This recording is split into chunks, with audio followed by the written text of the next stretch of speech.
So final check on this brisket. You can see that's looking nice and wobbly there. Oh yes. Popping the probe, that's as tender.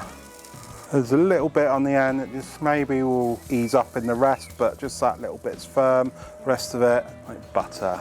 The ribs aren't far off too. They're nice and tender, yes. They're ready for a glaze. I'm gonna take this brisket out and I'm gonna let him rest now.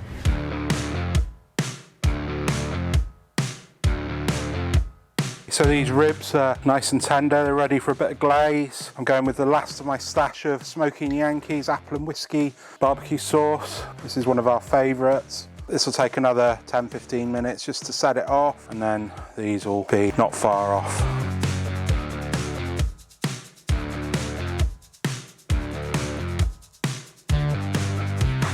Sausages are on. Just going to give this ham a nice glaze.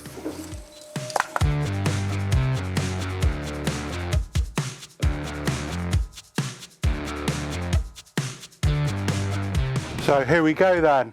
Brisket has been resting a couple of hours, as have the short ribs. Wow, look at those.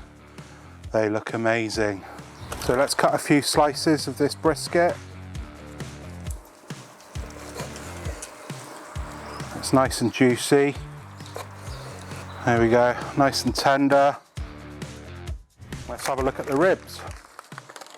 How we've done with them. Lovely cook there, happy with that. Just about pulling off the bone like that. That's how I want them. Nice big juicy chorizos. A few of them.